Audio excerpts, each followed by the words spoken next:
No way. Okay. ക്രിസ്റ്റിക്ക് എന്റെ sound കേൾക്കാമോ? കേൾക്കാനുണ്ട്.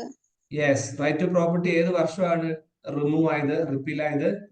1978 78 ഏത് amendment? 44th amendment act. Okay. അപ്പൊ അത് ഫണ്ടമെന്റൽ റൈറ്റ്സ് ആണോ ഇപ്പോ? അല്ല, ഇപ്പൊ എന്ത് റൈറ്റാ?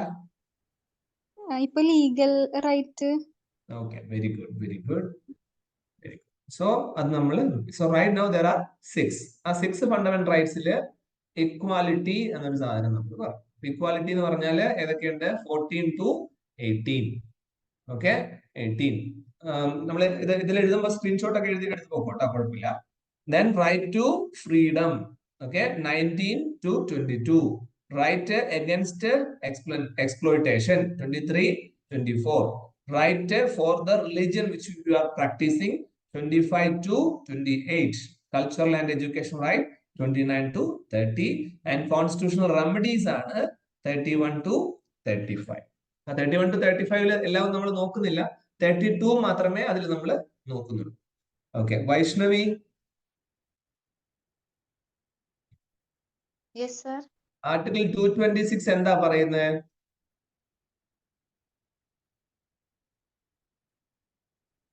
അല്ലെങ്കിൽ ആർട്ടിക്കിൾ 226 എന്തുമായിട്ടാണ് കണക്ട് ചെയ്ത് കിടക്കുന്നത്? ഹൈക്കോടതി ആയിട്ടാണോ, സുപ്രീം കോടതി ആയിട്ടാണോ, district കോർട്ടുമായിട്ടാണോ?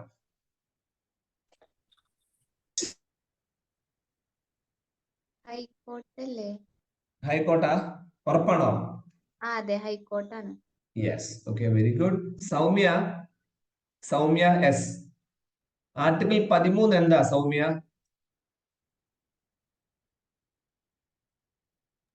Hello sir. Soumya, article 13 എന്താണ്? ഞാൻ കഴിഞ്ഞ ക്ലാസ്സിൽ കേറിയിട്ടില്ലായിരുന്നു സാർ. അതിന് മുമ്പത്തെ ക്ലാസ്സാ. ഓക്കെ. എന്തോ ഡാഷ് റിവ്യൂ എന്നാണ്. അയ്യോ, മറന്നുപോയി. Judicial review. ഓക്കെ, നോട്ട്സ് എല്ലാം നോക്കണം. Okay, fine. അപ്പൊ നമുക്ക് ഇതിൽ ഓരോന്നായിട്ട് തുടങ്ങാം. അപ്പൊ ഫണ്ടമെന്റൽ റൈറ്റ്സിൽ ഒന്നാമത്തേത് റൈറ്റ് ഫോർ ഇക്വാലിറ്റി 14 തൊട്ട് 18 വരെ. അപ്പൊ നമ്മൾ ഓരോന്നായിട്ട് നോക്കുവാണ്. Equality before law. Okay, so ഞാൻ പറയാം. Equality before law. അപ്പൊ ഇക്വാലിറ്റി ബിഫോർ ലോ എന്ന് പറയുമ്പോൾ അത് ഞാൻ ഇങ്ങനെ സ്ക്രീൻഷോട്ട് ഇട്ടേക്കുവാണ്. അപ്പൊ നിങ്ങൾക്ക് എളുപ്പത്തിൽ ഇങ്ങനെ സ്ലൈഡ് ഷോ ഇട്ടേക്കണം. അപ്പൊ ഇത് 14 ഇത്. ഓക്കെ, 15 ഡിസ്ക്രിമിനേഷൻ ആണ്. അപ്പം 14 എന്ന് പറഞ്ഞാൽ എന്താ? ഇക്വാലിറ്റി ബിഫോർ ലോ എന്ന് വെച്ചാൽ അതിന് കുറച്ച് കണക്റ്റഡ് ആയിട്ടുള്ള പോയിന്റുകൾ നിങ്ങൾ ഓർത്ത് വെക്കും. ഇക്വാലിറ്റി ബിഫോർ ലോ എന്ന് പറഞ്ഞാൽ എന്താ? എല്ലാവരും ഷുഡ് ബി ഈക്വൽ, തുല്യം in front of the law. അതുകൊണ്ടാണ് നമുക്ക് എന്തുള്ളത്? നമുക്ക് ബീം ബാലൻസ് ഉള്ളത്. നിങ്ങൾ കണ്ടിട്ടുണ്ടോ? കോടതിക്ക് there is A beam balance. ആരുടെ കയ്യിലുണ്ടാവും? ഒരു ലേഡിയുടെ കയ്യില് ഒരു ബീം ബാലൻസ് ഉണ്ടാവും. So we call her as the lady justice, അഥവാ അല്ലെങ്കിൽ നീതി ദേവത എന്നാണ് നമ്മൾ പറയുന്നത്. നീതി ദേവത. ഈ നീതി ദേവതയുടെ കയ്യില് ഒരു ത്രാസ് ഉണ്ട്, അല്ലെങ്കിൽ ഒരു ബീം ബാലൻസ് ഉണ്ട്. ആ ബീം ബാലൻസ് ഉപയോഗിച്ചാണ് അവരിക്കുക. അവരുടെ കണ്ണ് കെട്ടിയിട്ടുണ്ടാവും. So she don't know who is in front of her. So without knowing anybody, without knowing the size and shape of anyone, or the caste and creed or the power they are holding, ഇതൊന്നും mind ചെയ്യില്ല. നീതി ദേവത will give the justice. ഇതാണ് concept. അപ്പം equality before ലോയിനെ represent ചെയ്യുന്നത് എന്താണ്? What represents for the icon four equality before law? If someone asks you this question, your answer is Lady Justice is the representation of Article 14. And the concept of Article 14, എല്ലാവരും തുല്യരാണ് എന്ന് പറയുമ്പോൾ അതിന്റെ concept എന്താണ്? അതിന്റെ concept പറഞ്ഞ പേരാണ് rule of law. മലയാളത്തില് നിയമവാഴ്ച. So in India we are following rule of law, and the idea of the rule of law was formulated by a person called A.V. Dicey. Okay, he is an English person ആണ്. ഇംഗ്ലണ്ടിലുള്ള ഇംഗ്ലണ്ടിന്റെ constitution ഒക്കെ എഴുതി ഉണ്ടാക്കാൻ നമ്മുടെ അംബേദ്കറെ പോലെ സഹായിച്ച ഒരു മനുഷ്യനാണ് A.V. Dicey. A.V. Dicey formulated the concept of rule of law. Rule of law is the concept behind the equality before law. Equality before ലോയിനെ റെപ്രസെന്റ് ചെയ്യുന്ന ഐക്കൺ എന്താണെന്ന് ചോദിച്ചാൽ it is lady justice. Okay, very important questions. ഒരു തവണ എക്സാമിന് ചോദിച്ച ചോദ്യം ഇതായിരുന്നു, rule of law can be seen in, അതായത് ഇന്ത്യൻ കോൺസ്റ്റിറ്റ്യൂഷന്റെ അകത്ത് റൂൾ ഓഫ് ലോ എവിടെയൊക്കെ കാണാം? Option A preamble, option B article 20, option C article 10, option D article 17. അപ്പൊ നോക്കൂ, നമ്മൾക്ക് ഇപ്പൊ ഞാൻ പറഞ്ഞനുസരിച്ച് റൂൾ ഓഫ് ലോ എന്ന് ഞാൻ പറഞ്ഞപ്പോ അത് എവിടെ ഉണ്ടെന്നാണ് ഞാൻ പറഞ്ഞത്? അത് ആർട്ടിക്കിൾ 14-ലാണെന്നാണ് ഞാൻ പറഞ്ഞത്. കാരണം ഇക്വാലിറ്റി എന്നൊരു വാക്ക് ഇവിടെ ഉണ്ട്. അപ്പൊ ഈ ഓപ്ഷന്റെ അകത്ത് നോക്കിയപ്പോ എന്താ? ആർട്ടിക്കിൾ 14 ഇല്ല. ആർട്ടിക്കിൾ 14 ഉണ്ടായിരുന്നെങ്കിൽ അതാണ് ആൻസർ. റൂൾ ഓഫ് ലോ എവിടെ കാണാൻ പറ്റും ചോദിച്ചാൽ ആർട്ടിക്കിൾ 14 കാണാൻ പറ്റും. പക്ഷെ ഇവിടെ ആർട്ടിക്കിൾ 14 ഇല്ല. അപ്പൊ നമ്മളെ ഇവര് എക്സാമിനർ പറ്റിച്ചു. അപ്പൊ ശരിക്കും ഇതിന്റെ ആൻസർ പ്രിയാമ്പിളാ. കാരണം എന്താ നിങ്ങൾ ആലോചിച്ച് നോക്കിയേ? ഞാൻ പ്രിയാമ്പിൾ പഠിപ്പിച്ചപ്പോൾ നിങ്ങൾക്ക് ഓർമ്മയുണ്ടോ? പ്രിയാമ്പിൾ എടുത്ത് വായിച്ചു കഴിഞ്ഞാൽ അതിന്റെ അകത്തും ഇക്വാലിറ്റി എന്നൊരു വാക്ക് എഴുതിയിട്ടുണ്ട്. അപ്പൊ ഇതിൽ നമുക്കൊരു കാര്യം മനസ്സിലായി, ഇന്ത്യൻ കോൺസ്റ്റിറ്റ്യൂഷൻ ഓഫ് ഇന്ത്യയില് റൂൾ ഓഫ് ലോ അല്ലെങ്കിൽ ഇക്വാലിറ്റി കാണാൻ പറ്റുന്ന 2 സ്ഥലങ്ങളേ ഉള്ളൂ. ഒന്ന് പ്രിയാമ്പിളും മറ്റേത് ആർട്ടിക്കിൾ 14. ഓക്കെ, അപ്പൊ ഈ 2 ഓപ്ഷൻസിൽ ഏതെങ്കിലും തന്നുകൊണ്ട് നമ്മളെ പറ്റിക്കാനുള്ള സാധ്യതയുണ്ട്. ഞാൻ ഈ പറഞ്ഞ പോയിന്റ്സ് ക്രിസ്റ്റൽ ക്ലിയർ ആണോ മിസ്റ്റർ അമൽ രാജ്? ക്ലിയർ ആണ് സർ, ക്ലിയർ ആണ്. Very good. ഹസ്ന, ക്ലിയർ ആണോ ഞാൻ ഈ പറഞ്ഞത്? ആതിര, ബിജു, ക്ലിയർ ആണോ ഞാൻ ഈ പറഞ്ഞത്? ആതിര, ബിജു ഇവിടെ ഉണ്ടോ? ഫോൺ ചെയ്തിട്ട് പോയാ? ഇല്ല സാർ, ഞാനിവിടെ ഉണ്ട്. ഞാൻ മുമ്പേ ഒരു ചോദ്യം ചോദിച്ചപ്പോ എവിടെ പോയി? ചായ കുടിക്കാൻ പോയോ? ഇല്ല, അത് ഹെഡ്സെറ്റിന്റെ കംപ്ലൈന്റ് കാരണം കേൾക്കണുണ്ടായിരുന്നില്ല. അങ്ങനെ വരുവാണെങ്കിൽ ചാറ്റ് ബോക്സിൽ കിട്ടോട്ടാ. ആ. അതിന്റെ റെസ്പോൺസ് അത്രേ ഉള്ളൂ. അന്ന, ഞാൻ പറഞ്ഞത് മനസ്സിലായോ? മനസ്സിലായി സാർ. അലീന? സാർ മനസ്സിലായി. Very good. സിദ്ധാർത്ഥേ? മനസ്സിലായി sir. Niranjana, equality before law Indian കോൺസ്റ്റിറ്റ്യൂഷനിൽ ആർട്ടിക്കിൾ 14-ലാണ് പറയുന്നത്. അതിൽ നമുക്ക് റൂൾ ഓഫ് ലോ എന്താന്ന് മനസ്സിലായി. റൂൾ ഓഫ് ലോ ആരാണ് കണ്ടുപിടിച്ചത് അല്ലെങ്കിൽ ഫോർമുലേറ്റ് ചെയ്തത്? ആരാ? ഓക്കെ, AV ഡൈസ് കണ്ടുപിടിച്ച റൂൾ ഓഫ് ലോ ഇന്ത്യൻ കോൺസ്റ്റിറ്റ്യൂഷനിൽ എവിടെയൊക്കെ കാണാൻ പറ്റുന്നുണ്ട്? ഉച്ചത്തിൽ പറയാം, കേൾക്കുന്നില്ല. ആർട്ടിക്കിൾ 14, പിന്നെ preamble. Okay, very good. Okay, okay. Maria Sunny?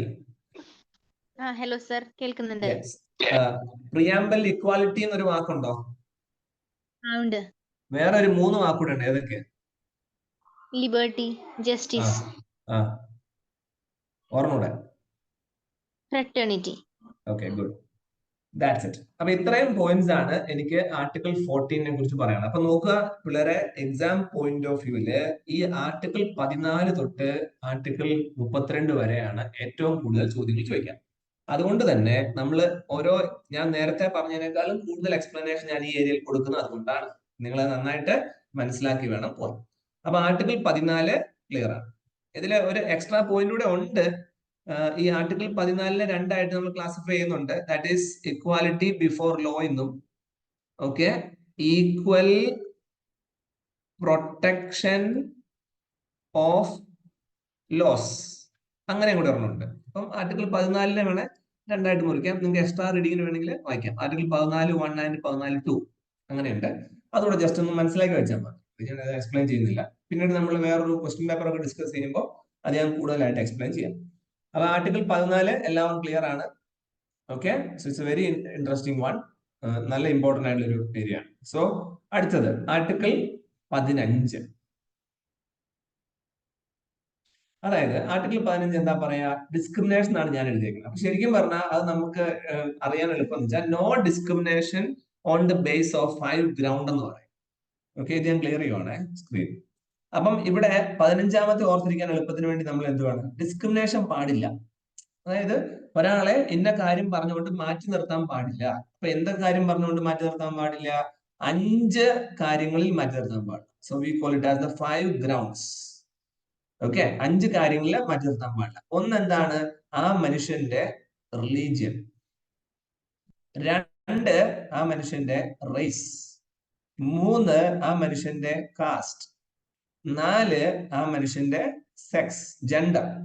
5 ആ മനുഷ്യന്റെ പ്ലേസ് ഓഫ് ബർത്ത്, എവിടെ ജനിച്ചു. ഓക്കെ, സോ ഇത് 5 ഗ്രൗണ്ടിന്റെ ബേസില് ഇന്ത്യ മഹാരാജ്യത്ത് ഒരു വ്യക്തിനെ നമ്മൾ എന്ത് ചെയ്യാൻ പാടില്ല? മാറ്റി നിർത്താൻ പാടില്ല. ഓക്കെ, അവൻ ഇന്ന റിലീജിയൻ ആണ്, ഓക്കെ, ഇന്ന വംശത്തിൽ ജനിച്ചവനാണ്, ഇന്ന ജാതിയിൽ ജനിച്ചവനാണ്, ആണോ പെണ്ണോ ട്രാൻസ്ജെൻഡറോ ആവാം. ഓക്കെ, ജനിച്ച സ്ഥലം കേരളം, തമിഴ്നാട് അല്ലെങ്കിൽ പറയുമ്പോൾ ശ്രദ്ധിച്ചിട്ടുണ്ടാവും നിങ്ങൾ, നോർത്തിലൊക്കെ പോയാൽ they will call you local south Indians, അല്ലെങ്കിൽ അരി കഴിക്കുന്നവന്മാരെന്നൊക്കെ പറയാറുണ്ട്. അങ്ങനെയും പറയാം. അങ്ങനെയുള്ള ഡിസ്ക്രിമിനേഷൻസ് ഒന്നും പാടില്ല. Those who knows what the Indian constitution, those who know the ultimate essence of the Indian constitution will never discriminate any person in any way. ഒരു രീതിയിലും ഇന്ത്യൻ ഭരണഘടനയെ കുറിച്ച് അറിവുള്ള ഒരാളെയും ഡിസ്ക്രിമിനേറ്റ് ചെയ്യില്ല. കാരണം എന്താ? അത് ചെയ്യാൻ പാടില്ല എന്ന് എഴുതി വെച്ചിട്ടുണ്ട് ഇതിനകത്ത്, അത് പഠിക്കണം. അപ്പൊ ഇത് സ്കൂളുകളിൽ പഠിപ്പിക്കാതെ, ഇന്ത്യൻ കോൺസ്റ്റിറ്റ്യൂഷൻ സ്കൂളുകളിൽ പഠിപ്പിക്കാതെ മറ്റു പല വിഷയങ്ങൾ പഠിപ്പിക്കുന്നതുകൊണ്ടാണ് നമ്മുടെ രാജ്യത്ത് ഇങ്ങനത്തെ കുറെയൊക്കെ പ്രശ്നങ്ങളുള്ളത്. ഏറ്റവും കൂടുതൽ ഇമ്പോർട്ടന്റ് ആയിട്ട് പഠിക്കേണ്ടത് കോൺസ്റ്റിറ്റ്യൂഷൻ ഓഫ് ഇന്ത്യ. സിലബസിലുണ്ട്, പക്ഷെ പഠിപ്പിക്കാറില്ല എന്നുള്ളതാണ് സത്യം. സോ എക്സാമിന് നമ്മളോട് ചോദിക്കുന്ന ചോദ്യം, ആർട്ടിക്കിൾ 15 റിലേറ്റഡ് ഗ്രൗണ്ടുകൾ ഏതൊക്കെ? ഓപ്ഷൻ എ ഇങ്ങനെയായിരിക്കും ചോദിക്കുക കേട്ടോ. Option A religion, okay. Option B race, option C political status. എന്നിട്ട് A and B, option 1 A and B, 2 A B C correct, അല്ലെങ്കിൽ എ ആൻഡ് ബി ഫോളോസ്, അടുത്തത് എ ബി സി ഫോളോസ്, മൂന്നാമത്തെ options only C follows, നാലാമത്തെ answer none follows. Okay, അപ്പം article 15 relate ചെയ്തിട്ട് ഏത് ground ആണ് correct എന്ന് ചോദിച്ചാൽ നമുക്ക് ഈ 5 ഗ്രൗണ്ട് പറഞ്ഞാലേ ആൻസർ ചെയ്യാൻ പറ്റുള്ളൂ. 5 ഗ്രൗണ്ടില് റിലീജിയൻ ഉണ്ട്, റേസ് ഉണ്ട്, പൊളിറ്റിക്കൽ സ്റ്റാറ്റസ് ഇല്ല. അപ്പൊ പൊളിറ്റിക്കൽ സ്റ്റാറ്റസ് ഉള്ള ഓപ്ഷൻ വരത്തില്ല. അപ്പം എയും ബിയും കറക്റ്റ്. എയും ബിയും കറക്റ്റ് ആയിട്ടുള്ളത് ഓപ്ഷൻ 1. ഓക്കെ, അപ്പൊ എക്സാമിന് ചോദിച്ച ക്വസ്റ്റ്യൻ എങ്ങനെയാന്ന് നോക്കിക്കേ. എക്സാമിന് ചോദിച്ച ക്വസ്റ്റ്യൻ ഇങ്ങനെയാണ്: ആർട്ടിക്കിൾ 15 റിലേറ്റഡ് ആയിട്ടുള്ള ഗ്രൗണ്ടുകളിൽ കറക്റ്റ് ആയിട്ടുള്ളത് ഏതാണ്? അപ്പോഴാണ് നമ്മുടെ ആൻസർ ഏതാ? എ ആൻഡ് ബി ആയത്. ഇതേ ക്വസ്റ്റ്യൻ ഇങ്ങനെ ചോദിച്ചാലോ, ആർട്ടിക്കിൾ 15 റിലേറ്റഡ് ആയിട്ട് ഇൻകറക്റ്റ് ഓപ്ഷൻ ഏതാണ്? അപ്പൊ അങ്ങനെ ചോദിച്ചാൽ നമ്മുടെ ആൻസർ എന്താ? ഇതിൽ പൊളിറ്റിക്കൽ സ്റ്റാറ്റസ് മാത്രമല്ലേ ഇൻകറക്റ്റ് വന്നിട്ടുള്ളൂ. അപ്പൊ നമ്മുടെ ആൻസർ ഒൺലി സി ഫോളോസ് എന്ന് മാറും. അപ്പൊ എല്ലാവരും ശ്രദ്ധിക്കണം. ക്വസ്റ്റ്യനില് ക്വസ്റ്റ്യൻ പേപ്പർ സെറ്റ് ചെയ്യുന്ന ഒരാള് അവിടെ ചോദിക്കുന്ന ചോദ്യം കറക്റ്റ് ആണോ, കറക്റ്റ് ഉള്ളത് കണ്ടുപിടിക്കാനാണോ, ഇൻകറക്റ്റ് ഉള്ളത് കണ്ടുപിടിക്കാനാണോ നമ്മൾ സൂക്ഷിച്ച് വായിച്ച് നോക്കിയില്ലെങ്കിൽ നമ്മുടെ ആൻസർ മാറും. അതുകൊണ്ട് അത് സൂക്ഷിച്ചോണം. ക്വസ്റ്റ്യൻ നമ്മൾ വിഷയം പഠിക്കുന്നുണ്ട്, എല്ലാവരും നന്നായിട്ട് പഠിക്കുന്നുള്ളത് ശരിയാണ്. പക്ഷെ പഠിക്കുന്ന കാര്യം ചോദ്യ രൂപത്തിൽ വരുമ്പോൾ നമ്മൾ അവിടെ വെച്ച് കൺഫ്യൂസ്ഡ് ആയി പറ്റിക്കപ്പെട്ടു പോകാനുള്ള സാധ്യതയുണ്ട്. അതുകൊണ്ട് ക്വസ്റ്റ്യൻസ് കൂടെ മനസ്സിലാക്കി വേണം പോവാം. You can frame your own question while you are listening or learning any of these questions തന്നെ ഉണ്ടാക്കണം. അപ്പൊ അടുത്ത പോയിന്റ് എന്താണ്? Article 14 then article 15. സോ ഇത്രയും പോയിന്റ്സ് നന്നായിട്ട് മനസ്സിലാക്കുക, വെരി തറോ ആയിരിക്കും. ദെൻ ആർട്ടിക്കിൾ 16 വരാം. So article 16 is associate with job, 17 is associate with untouchability, 18 associate with no title. അപ്പൊ അൺടച്ചബിലിറ്റിയും ജോബും ടൈറ്റിൽ. അപ്പൊ ജോബ് എന്താണെന്ന് നമുക്ക് നോക്കാം. ഓക്കെ, അപ്പൊ ജോബ് എന്ന് പറഞ്ഞ സാധനം എന്താ? ഇത് തന്നെ, നമുക്ക് ഒരു സർക്കാർ ജോലി കിട്ടി, അല്ലെങ്കിൽ സർക്കാർ ഒരു പരീക്ഷയ്ക്ക് വേണ്ടി അപ്ലൈ ചെയ്യും. ഓക്കെ, അപ്പൊ പരീക്ഷയ്ക്ക് വേണ്ടി അപ്ലൈ ചെയ്യുന്ന സമയത്ത് എന്നോട് പറയാണ്, ഓക്കെ നീ ഇന്ന റിലീജിയൻ പെട്ട ആളാണ്, നിനക്ക് ആ ജോലിക്ക് അപ്ലൈ ചെയ്യാൻ പറ്റില്ല. അങ്ങനെ പറയാൻ പറ്റുമോ? അങ്ങനെ പറയാൻ പറ്റില്ല. ഓക്കെ, സോ ആർട്ടിക്കിൾ 16 അല്ലെങ്കിൽ job is related to what? Related to the equality of opportunity. Equality of opportunity for all citizens. Okay, in the okay, opportunity എന്തിനു വേണ്ടിയാണ്? In അല്ലെങ്കിൽ all citizens related to employment. Related to. അപ്പൊ ഇവിടെ ഒരാളെ 7 ഗ്രൗണ്ടിൽ, മുമ്പത്തെ പറഞ്ഞ 5 ഗ്രൗണ്ടല്ലേ മുമ്പേ പറഞ്ഞു, അതുപോലെ 7 കാരണങ്ങൾ പറഞ്ഞ് ജോലി കൊടുക്കാതിരിക്കാൻ പറ്റില്ല. ശ്രദ്ധിക്കണം, ഇത് പബ്ലിക് എംപ്ലോയ്മെന്റ് ആണ് കേട്ടോ. പബ്ലിക് എന്ന് എഴുതിക്കോ, പബ്ലിക്. അതായത് പ്രൈവറ്റ് സ്ഥാപനങ്ങളിൽ എങ്ങനെ വേണമെങ്കിലും ജോലി കൊടുക്കാം. പബ്ലിക് എംപ്ലോയ്മെന്റിൽ ഒരാളെ 7 ഗ്രൗണ്ടിന്റെ പേര് മാറ്റി നിർത്താൻ പാടില്ല. അതൊന്ന്, മുമ്പത്തെ അതേ സാധനങ്ങൾ തന്നെയാണ്. റിലീജിയൻ. 2 കാസ്റ്റ്. 3 അല്ലെങ്കിൽ അങ്ങനെ തന്നെ എഴുതാം, race. 3 caste. 4 sex. 5 place of birth. 6 place of birth. 6 descent, പൈതൃകം. ഞാൻ ഇന്ന പരമ്പരയിലാണ്, എന്റെ അച്ഛനമ്മമാരുടെ ബേസ് ചെയ്തിട്ട്. 7 റെസിഡൻസ്, ഞാൻ എവിടെ റിസൈഡ് ചെയ്യുന്നു. റിസൈഡ് ചെയ്യാന്ന് പറഞ്ഞു കഴിഞ്ഞാല് തൽക്കാലത്തേക്ക് താമസിക്കുക, അല്ലെങ്കിൽ ഒറിജിനൽ എന്റെ വീട്ടിൽ നിന്ന്, ഒറിജിനൽ സ്ഥലത്ത് നിന്ന് മാറി നിൽക്കുന്ന സ്ഥലം, റെസിഡൻസ്. അപ്പൊ നോക്കൂ, 1 religion, 2 race, 3 caste, 4 sex, place of birth. ഇത് മുമ്പത്തെ ആർട്ടിക്കിൾ 15 സെയിം. 16 വന്നപ്പോ 2 ആഡ് ചെയ്തു, ഡിസെന്റും റെസിഡൻസ്. ഡിസെന്റ് എന്ന് പറഞ്ഞാൽ പൈതൃകം, ഓക്കെ, എന്റെ മാതാപിതാക്കളുടെ പരമ്പര വരുന്നത്.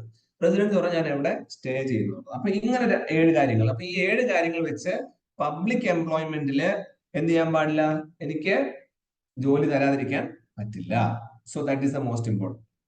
ഓക്കെ, അടുത്തത് ഇപ്പം നോക്കൂ, ആർട്ടിക്കിൾ 14 കഴിഞ്ഞു, 15 കഴിഞ്ഞു, 16 കഴിഞ്ഞു, 17 കഴിഞ്ഞു.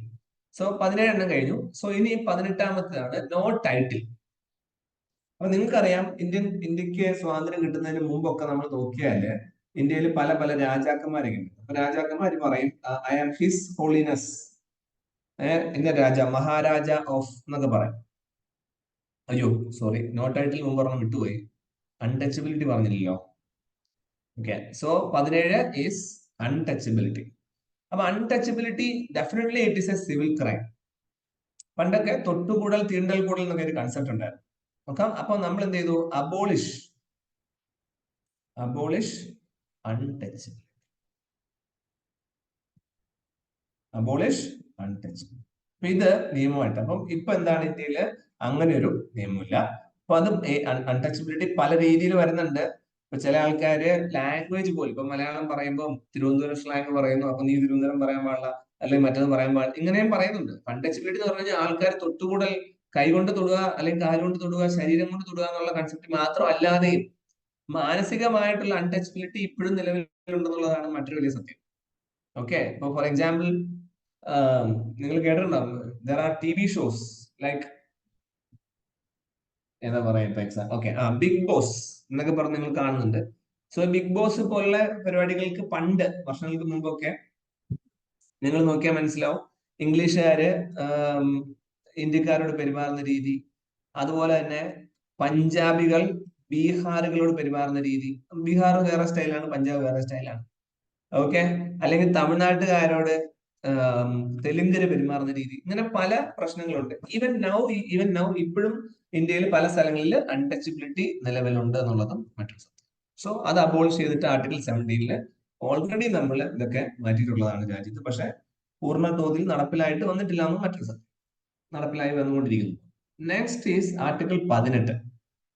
18 is dealing with abolition of title. Abolition, okay, അല്ലെങ്കിൽ അബോളിഷ് ഓഫ് ടൈറ്റിൽസ്. ടൈറ്റിൽസ് എന്ന് പറഞ്ഞാൽ ഞാൻ എക്സാമ്പിൾ പറഞ്ഞ മുമ്പത്തെ പറഞ്ഞില്ലേ, ഐ എം മഹാരാജ. അപ്പൊ പഴയ രാജാക്കന്മാരുടെ കാലത്തെ, അല്ലെങ്കിൽ ഞാൻ സർ അല്ലെങ്കിൽ ദിവാൻ, ഇങ്ങനെയുള്ള പേരുകളൊക്കെ ഉണ്ടായിരുന്നു പണ്ട്. ഇതൊന്നും യൂസ് ചെയ്യാൻ പാടില്ല, ഒരു രീതിയിലും യൂസ് ചെയ്യാൻ പാടില്ല. പക്ഷെ ചില പേരുകൾ നിങ്ങൾക്ക് യൂസ് ചെയ്യാം. ഫോർ എക്സാമ്പിൾ ഇപ്പൊ എന്താ, ഡോക്ടർ സിമ്പൽ ഉപയോഗിക്കാൻ നിങ്ങൾക്ക് പേര് ഉപയോഗിക്കാം, അല്ലെങ്കിൽ മേജർ, അല്ലെങ്കിൽ കേണൽ, ഓക്കെ, അല്ലെങ്കിൽ അഡ്വക്കേറ്റ്.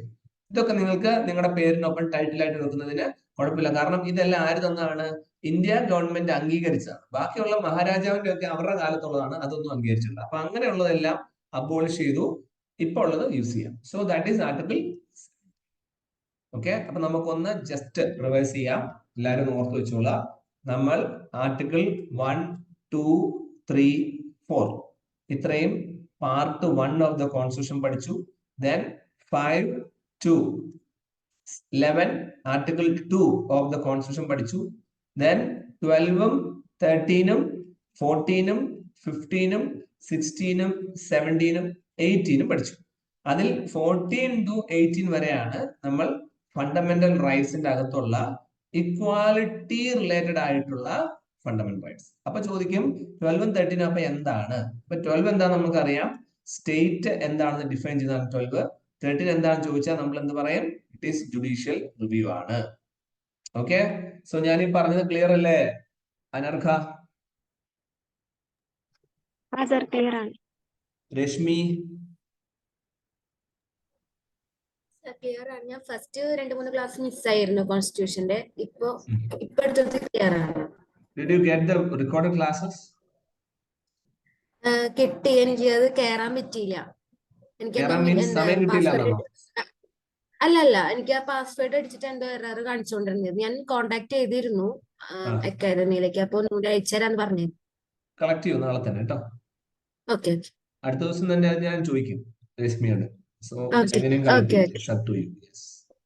Yes. Then ജീവൻ മനസ്സിലായോ? ജീവ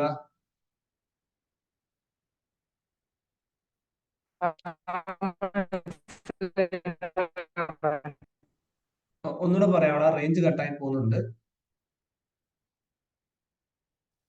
മനസ്സിലായി. റേഞ്ചിന് പ്രശ്നമുണ്ട്. അപ്പൊ നീ ചാറ്റ് ബോക്സിൽ ഇട്ടോ കേട്ടോ.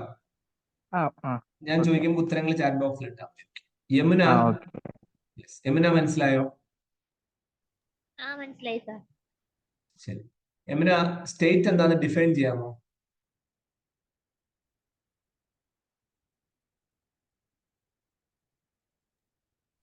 സ്റ്റേറ്റ് പാർലമെന്റും legislative body plus local authority plus other authority. Very good, very good, very good. Aditya, article 13 എന്ന് എക്സ്പ്ലെയിൻ ചെയ്യാമോ?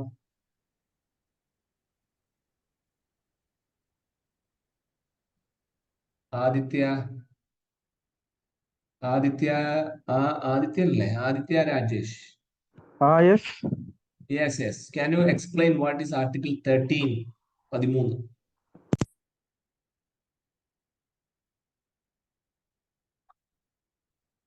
ഓർമ്മയുണ്ടോടാ? പോയാ കട്ടായി പോയാ?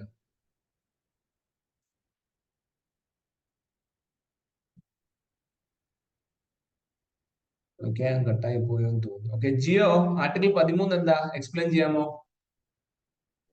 Article 13 judicial review. ഓക്കെ, അത് പ്രകാരം എങ്ങനെ റിവ്യൂ ചെയ്യാം? ആർക്കൊക്കെ റിവ്യൂ ചെയ്യാം?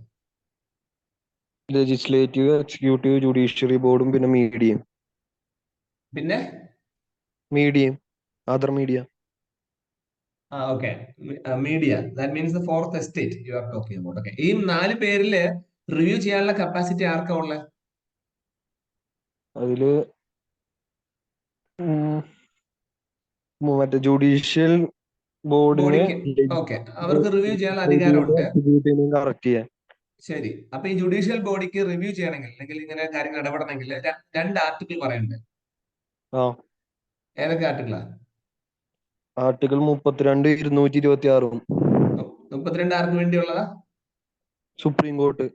Okay, 226 high court. Very good, very good. Yes. Muhammad, first ക്ലാസ്സിലൊക്കെ ഉണ്ടായിരുന്നോ? Okay, fine, good. ആർട്ടിക്കിൾ 5 എന്താന്ന് പറയാമോ? ഓർമ്മയില്ല. ആ റെക്കോർഡ് ക്ലാസ് ഒക്കെ വരുന്നത് നീ ഒന്നുകൂടെ നോക്കി പഠിക്കണം കേട്ടോ. നോട്ട്സ് വേണമെങ്കിൽ നോട്ട്സ് എഴുതിക്കോ, പ്രശ്നമില്ല. അനുശ്രീ,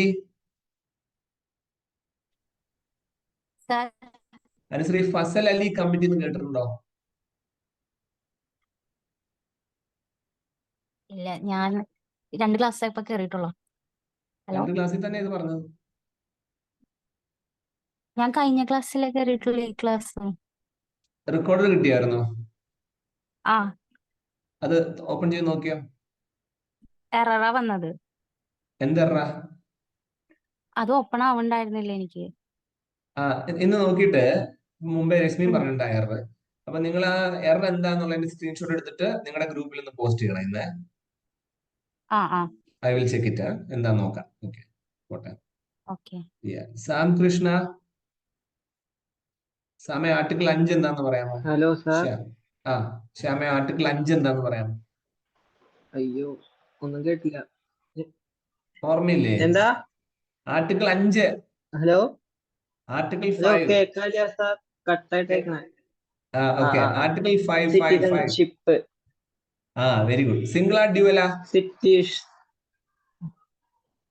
ഡ്യുവല് ഇല്ല. ഓക്കെടാ, മതി. Very good, very good. Okay, dual ഇല്ല. മതി ക്ലിയർ, എനിക്ക് മനസ്സിലായി. വെരി ഗുഡ്, വെരി ഗുഡ്. അപ്പൊ പിള്ളേരെ, നമ്മൾ ഇന്നും പറഞ്ഞത് ഓക്കെ, 6 ഫണ്ടമെന്റൽ റൈറ്റ്സ് ഉള്ളതിൽ ഒരെണ്ണം ഈക്വാലിറ്റി. അതിൽ 14, 15, 16, 17, 18 വരെ നമ്മളിപ്പോ പഠിച്ചു. ഇന്ന് ഇത്രയും മതി. സോ നൗ ഞാൻ ജമ്പ് ചെയ്യുവാണ് നിങ്ങൾക്ക് അയച്ചു തന്നിട്ടുള്ള ബിഗ് നോട്ട്സിലേക്ക്. ഓക്കെ, അപ്പൊ ബിഗ് നോട്ട്സ് നിങ്ങൾക്ക് കിട്ടിയിട്ടുണ്ടാവും വിചാരിക്കുന്നു. ഇല്ലെങ്കിൽ ഗ്രൂപ്പിൽ ഞാൻ ഷെയർ ചെയ്തോളാം. So today we are dealing with one important topic. ഞാൻ ഷെയർ ചെയ്യാം. CA2. Yes, okay, 1 minute. Control L. അപ്പം ഈ PDF ഷെയർ ചെയ്യുമ്പോൾ ഇത് എഴുതുന്ന ടൈപ്പ് PDF ആയതുകൊണ്ട് നിങ്ങൾക്ക് നിങ്ങളുടെ ഫോൺ പോർട്രേറ്റിൽ നിന്ന് ലാൻഡ്സ്കേപ്പിലേക്ക് ചെരിച്ചു വെച്ചാൽ മതി. അപ്പൊ കുറച്ചുകൂടെ നന്നായിട്ട് വായിക്കാൻ പറ്റും. ഓക്കെ, ഞാൻ വലുതാക്കുന്നുണ്ട്, എന്നാലും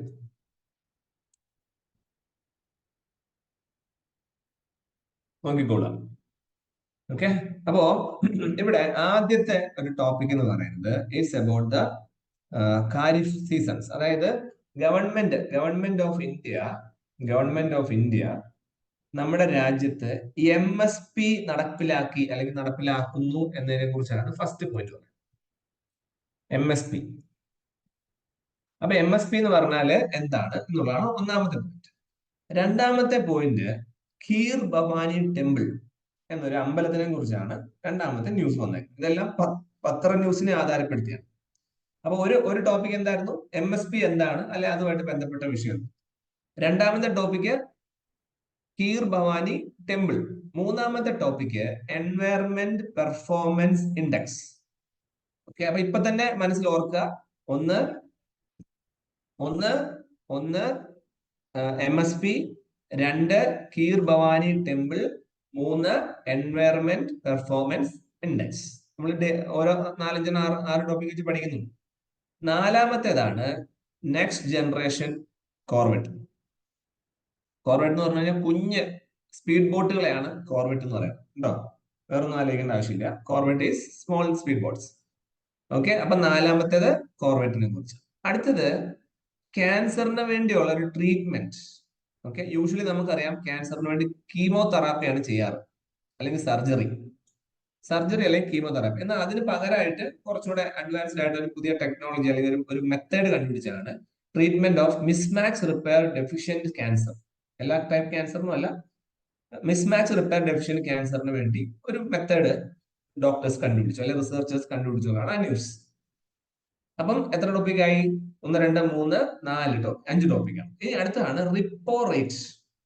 എല്ലാ 2 മാസം കൂടുമ്പോഴും ഇന്ത്യ ഗവൺമെന്റിന്റെ റിസർവ് ബാങ്ക് ഓഫ് ഇന്ത്യ എന്ന സ്ഥാപനം ഈ റേറ്റ് മാറ്റാറുണ്ട്. അപ്പൊ ഇത് ഇപ്പത്തെ റേറ്റ് മാറിയിട്ടുണ്ട്. ഇത് ഞാൻ നോട്ട് നിങ്ങൾക്ക് തരുന്ന സമയത്ത് ആ മാസത്തെ നോട്ടാണ്. അപ്പൊ ഇത് ഒരു 4-5 മാസം മുമ്പത്തെ നോട്ട് ആയതുകൊണ്ട് ഇപ്പം കറണ്ട് ആയിട്ട് വീണ്ടും ഇത് മാറിയിട്ടുണ്ടാവും. എനിവേ അത് എന്താണെന്ന് മനസ്സിലാക്കിയാൽ മതി ഇപ്പോ. അപ്പൊ റിപ്പോ റേറ്റ്. ദെൻ അടുത്തത് എന്താ? ലിങ്കിങ് ക്രെഡിറ്റ് കാർഡ് വിത്ത് UPI. അപ്പൊ UPI എന്ന് പറഞ്ഞു കഴിഞ്ഞാൽ നിങ്ങൾക്ക് അറിയാം, യൂണിഫൈഡ് പേയ്മെന്റ് ഇന്റർഫേസ്. നമ്മൾ വളരെ കോമൺ ആയിട്ട് നമ്മുടെ ജീവിതത്തിൽ ഉപയോഗിക്കുന്നതാണ്. ഞാൻ എന്റെ UPIയുടെ അത് വഴി നിനക്ക് അയച്ചു തരാം എന്നൊക്കെ പറഞ്ഞു. അപ്പൊ അങ്ങനെ നമ്മൾ ആ UPI എന്താണെന്നാണ് ഇതിൽ നോക്കാൻ. അപ്പം 1, 2, 3, 4, 5, 6, 7 ടോപ്പിക്സേ നമുക്ക് ഇതിലുള്ളൂ. 1 by 1 നമുക്ക് നോക്കാം. First one is about the MSP. Okay, 1 minute.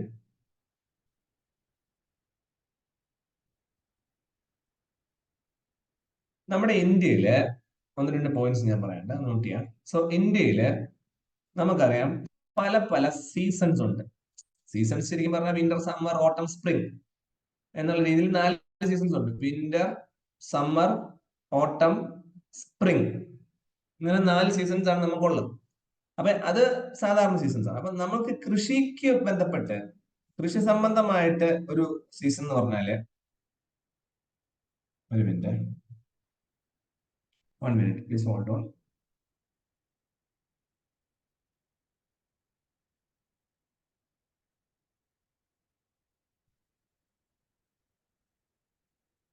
Okay, കൃഷി സംബന്ധമായിട്ടുള്ള സീസൺസ് എന്ന് പറഞ്ഞാൽ നമ്മൾ ഇതുപോലെ വിന്റർ, സമ്മർ, ഓട്ടം, സ്പ്രിംഗ് എന്ന് പറയില്ല. പകരം നമ്മൾ പറയുന്നത് 3 ടൈപ്പ് സീസൺസ് ഉണ്ടാവും. ഓക്കെ, സോ 3 ക്രോപ്പിംഗ് സീസൺസ് ആണ് ഇന്ത്യയിലുള്ളത്. ഓക്കെ, കുറെയൊക്കെ നിങ്ങൾ കേട്ടിട്ടുണ്ടാവും, നിങ്ങൾ സ്കൂൾ ലെവലിൽ പഠിച്ചതാണ്. ഒന്ന് ഖാരിഫ് സീസൺ എന്ന് പറയും. 2 റാബി സീസൺ. 3 സൈദ് സീസൺ. അതായത് ഈ 2 സീസണിന്റെയും ഇടയ്ക്ക് വരുന്ന സീസണാണ് പറയുന്നത്. ഓക്കെ, നമ്മൾ മലയാളത്തിലെ ഞാറ്റുവേല എന്നൊക്കെ പറഞ്ഞ പല വർത്തമാനങ്ങളൊന്നുമില്ല. അതിലെ ഇടകൃഷി എന്നൊക്കെ പല കോമൺ കർഷകന്റെ വാക്കുകൾ. അപ്പൊ ഈ എന്റെ ക്ലാസ്സിലിരിക്കുന്ന 10-40 പേർക്ക് കൃഷിയായിട്ട് യാതൊരു ബന്ധമില്ലാത്തത് കൊണ്ട്, ഒരു മിനിറ്റ്, എന്റെ സൗണ്ട് ബ്രേക്ക് ആവുണ്ടോ ഒന്ന് ക്രോസ് ചെക്ക് ചെയ്തോട്ടെ. അനീറ്റ തോമസ്, എന്റെ സൗണ്ട് ക്ലിയർ ആണോ, ബ്രേക്ക് ആവുണ്ടോ? ക്ലിയർ ആണ് സർ. കേൾക്കുന്നില്ലടാ, ഒന്ന് ഉറച്ചു പറയൂ. ക്ലിയർ ആണ്. ആ ഓക്കെ. അഞ്ജലി ഷാജു, എങ്ങനെയാ സൗണ്ട് എങ്ങനെയുണ്ട് എന്റെ? കേൾക്കുന്നുണ്ട് സർ. ഓക്കെ. ഭരദ്വാജ്, ഇതുവരെ കുഴപ്പമുണ്ടായിരുന്നില്ല സൗണ്ട്. ഓക്കെടാ, വെരി ഗുഡ്. രത്തൻ ദേവേശ്, രത്തൻ കേൾക്കാമോടാ? കേൾക്കാം സർ. ഓക്കെ. സിദ്ധാർത്ഥേ? കേൾക്കാണ്ട് സർ. ശരി. അതെ, ഞാൻ ഈ ഇപ്പൊ പേര് വിളിക്കാത്ത ആരെങ്കിലും ഉണ്ടോ? ഒന്ന് അൺമ്യൂട്ട് ചെയ്ത് പറയാമോ? ഞാൻ പേര് ഇതുവരെ വിളിക്കാത്തവരാരെങ്കിലും? എല്ലാരും വിളിച്ചോന്ന് സംശയം. ഞാൻ സാമിനെ വിളിച്ചില്ല, അലീന ആന്റനെ വിളിച്ചിട്ടില്ല.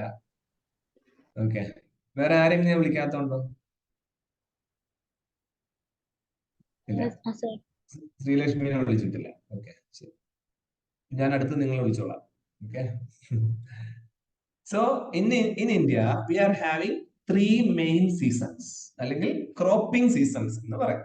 അതിന് നമ്മൾ എന്ത് പറയും? ഖാരിഫ് എന്ന് പറയും, റാബി എന്ന് പറയും, സായ് എന്ന് പറയും. അത് വേറെ ഒന്നുമില്ല, ഈ ക്രോപ്പിംഗ് സീസൺസ് ഭയങ്കര ഇമ്പോർട്ടന്റ് ആണ്. കാരണം ഈ ക്രോപ്പിംഗ് സീസണിലാണ് നമ്മൾ ഓരോ ടൈപ്പ് സാധനങ്ങളും നട്ടുപിടിപ്പിക്കുക.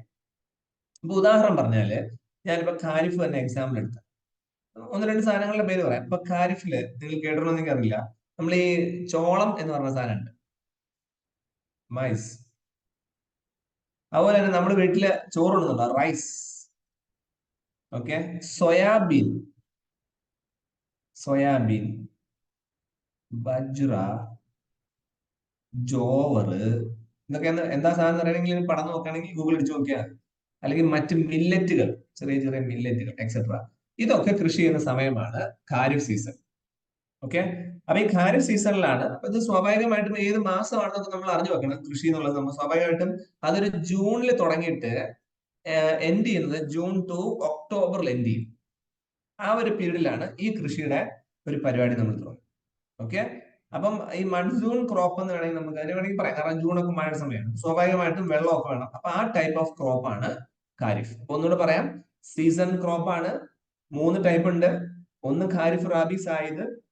ഖാരിഫ്, മൈസ്, റൈസ്, അങ്ങനെ എക്സെട്ര ജൂൺ ഒക്ടോബർ ടൈമിൽ അതിന്റെ പരിപാടി. അടുത്ത ഏതാ? റാബിയാണ്. റാബി എന്ന് പറയുമ്പോൾ 2ാമത്തെ ടൈമാണ്. ഞാൻ ഇങ്ങോട്ട് മാറ്റി എഴുതാം. ഓക്കെ, അപ്പൊ റാബി എന്ന് പറയുമ്പോൾ നിങ്ങൾക്കറിയാം ബാർലി കൃഷി ചെയ്യുന്ന സമയമാണ്. ഓക്കെ, അല്ലെങ്കിൽ മസ്റ്റാർഡ് കൃഷി ചെയ്യുന്ന സമയമാണ്. നമ്മുടെ ഓട്സ് കൃഷി ചെയ്യുന്ന സമയമാണ്. വീറ്റ്, ഓക്കെ, എക്സെട്ര, ഇങ്ങനെ എക്സെട്ര, ഇങ്ങനെയുള്ള സാധനങ്ങൾ കൃഷി ചെയ്യുന്ന സമയമാണ് റാബി എന്ന് പറയാം. അപ്പൊ റാബി എന്ന് പറയുമ്പോൾ സ്വാഭാവികമായിട്ടും അതിന്റെ ഒരു സീസൺ എന്ന് പറഞ്ഞാൽ ഒരു നവംബറിന്റെ പകുതിയും ഒരു ഏപ്രിൽ അല്ലെങ്കിൽ മെയ് സമയങ്ങളിലാണ് ഇതിന്റെ ഒരു കൃഷി പരിപാടി ഉണ്ടാകുന്നത്.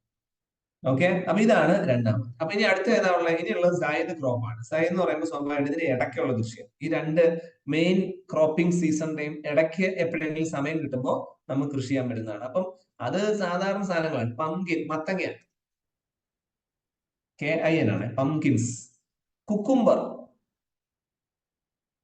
കുമ്പളങ്ങ.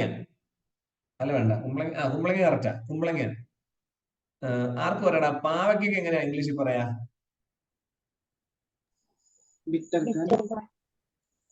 Okay, bitter God. അപ്പൊ കുമ്പളങ്ങ എങ്ങനെയാ പറയാ?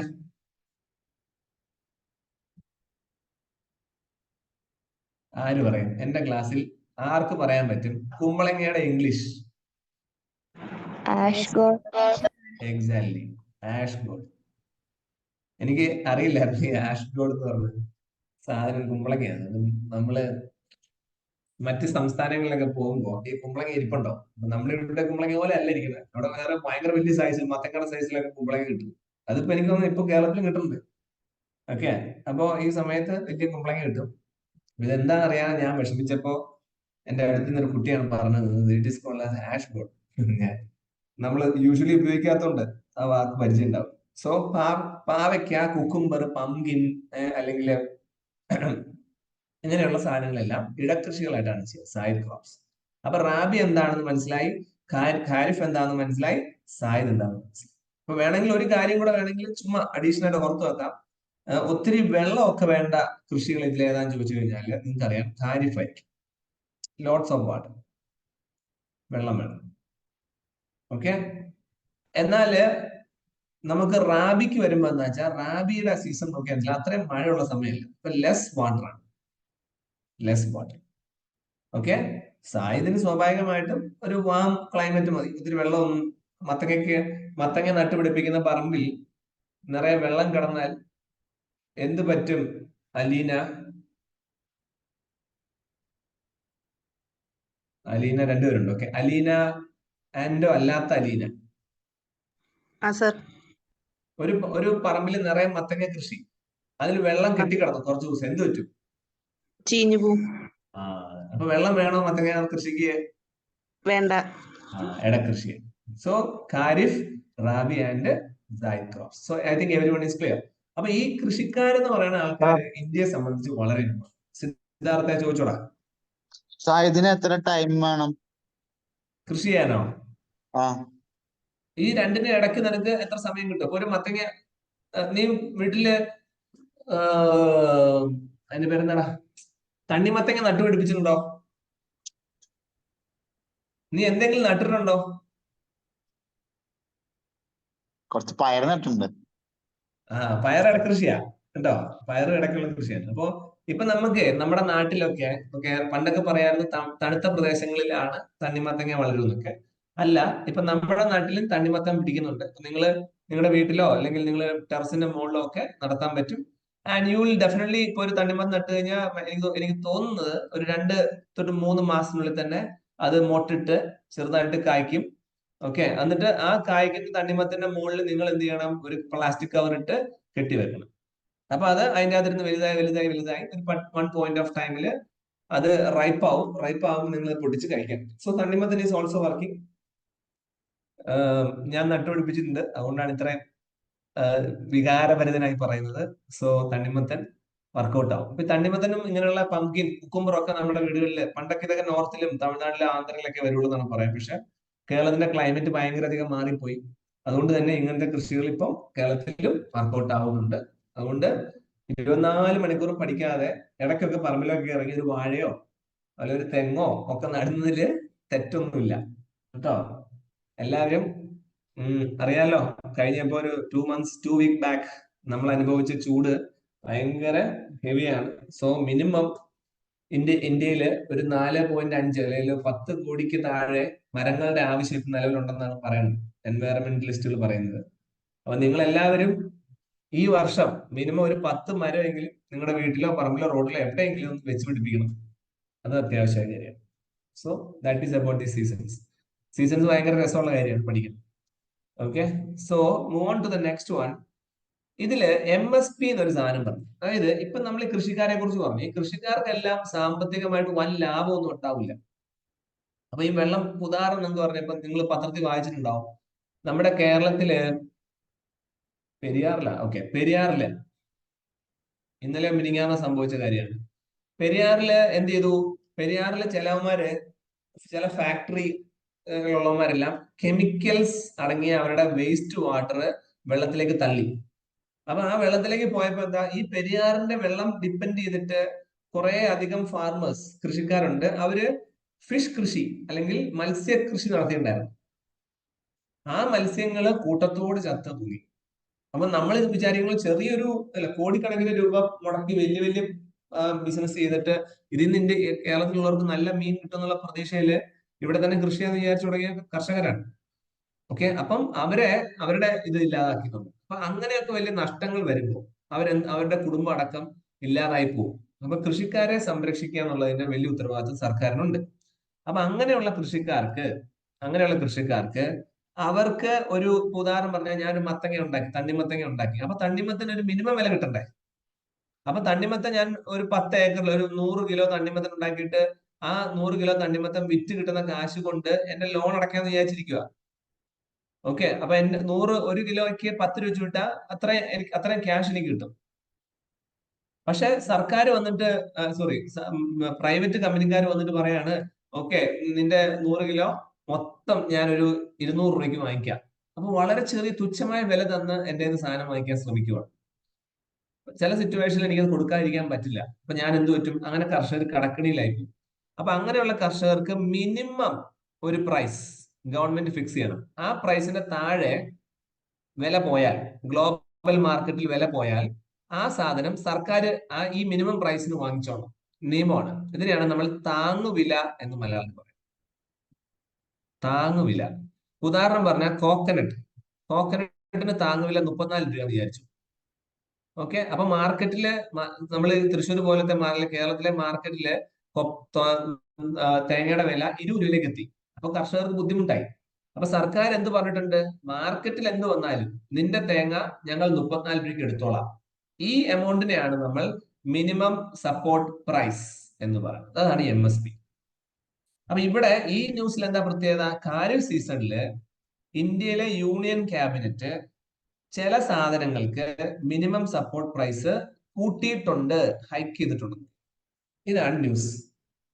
ഓക്കെ, ഇത്രയേ ഉള്ളൂ. ബാക്കിയുള്ള പോയിന്റ്സ് ഇനി നിങ്ങളുടെ ക്യൂരിയോസിറ്റി നിങ്ങൾ വായിച്ചു പഠിക്കണം. അപ്പൊ ഇതിൽ എന്തൊക്കെ ന്യൂസ് ഉള്ളത് ചുമ്മാ നോക്കാം. ഒരു മിനിറ്റ്.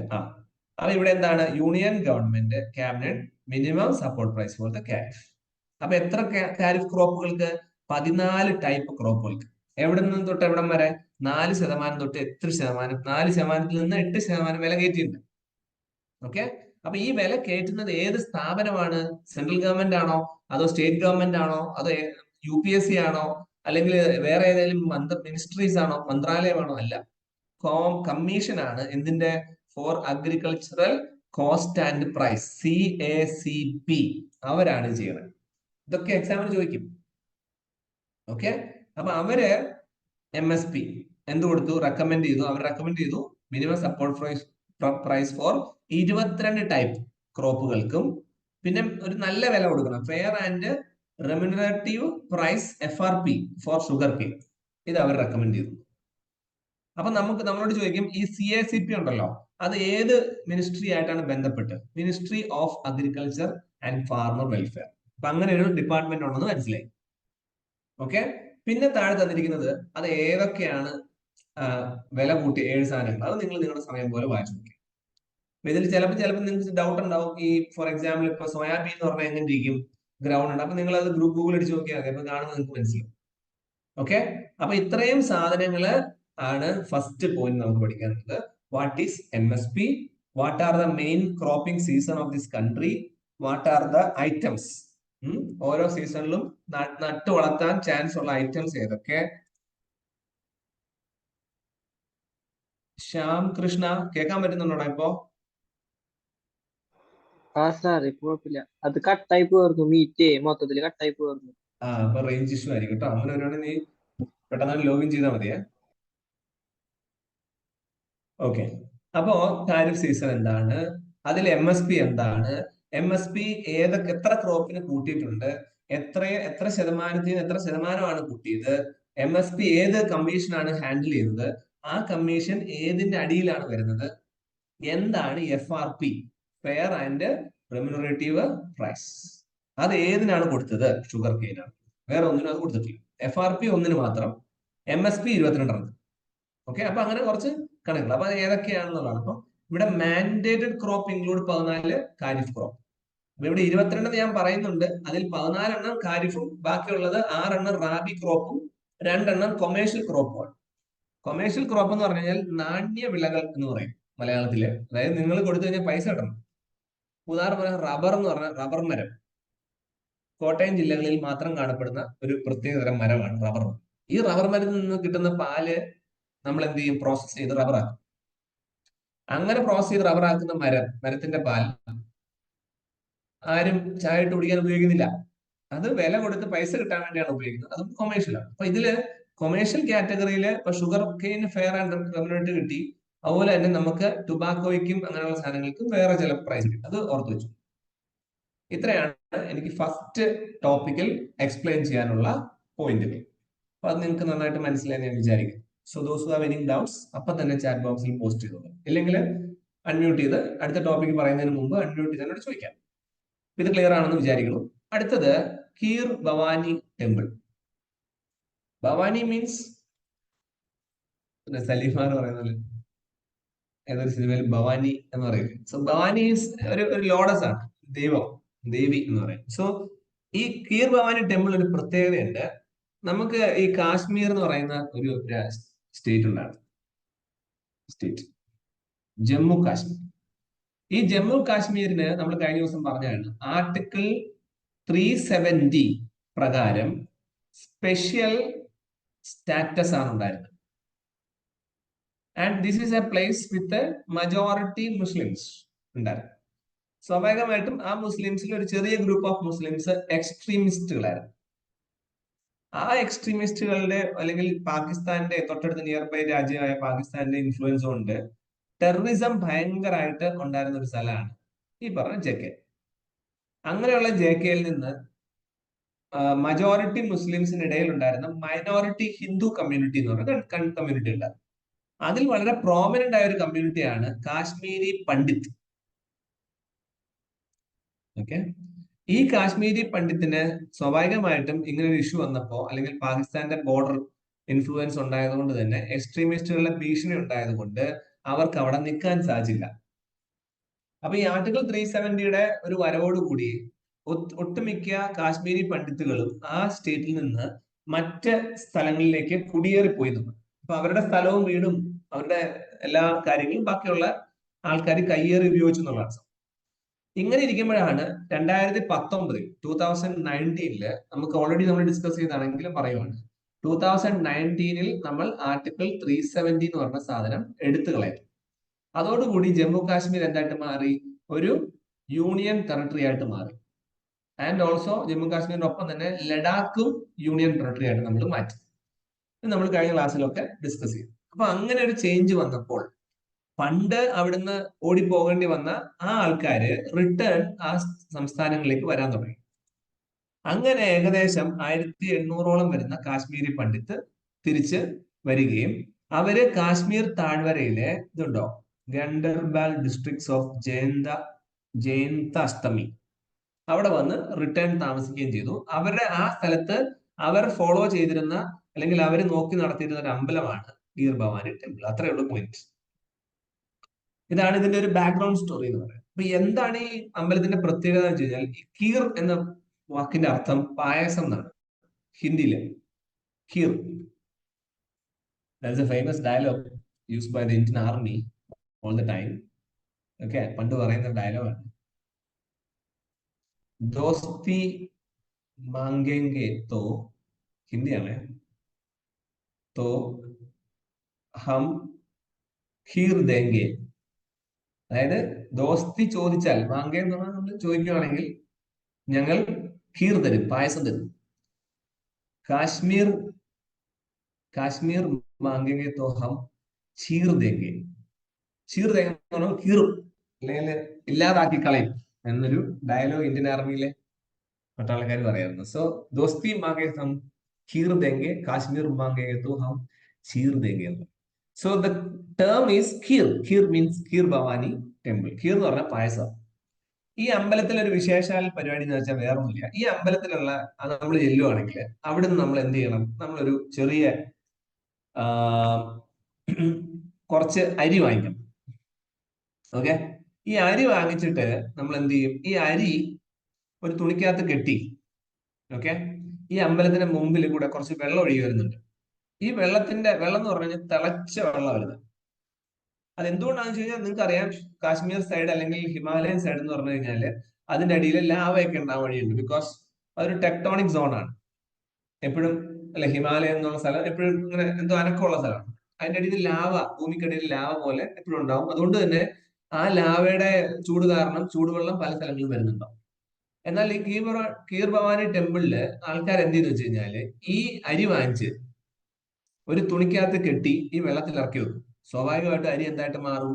അരി ചോറായിട്ട് മാറും. ആ ചോറും അരിയും കുറച്ച് പാലൂടെ മിക്സ് ചെയ്തിട്ട്, അല്ലെങ്കിൽ അരി എല്ലാം കൂടെ മിക്സ് ചെയ്തിട്ട് ആ അമ്പലത്തിൽ നിന്ന് തന്നെ ആൾക്കാർക്ക് പ്രസാദം പോലെ കൊടുക്കും. അപ്പൊ അതാണ് ഈ പായസം. വലിയ ടേസ്റ്റ് ഒന്നുമില്ല കേട്ടോ. സോ ദാറ്റ് ഈസ് എ പായസം. അപ്പൊ ഇതൊരു വിശ്വാസം. അപ്പൊ അവരുടെ ഒരു വിശ്വാസത്തിന് പ്രകാരമായിട്ട് അവർ പറയും.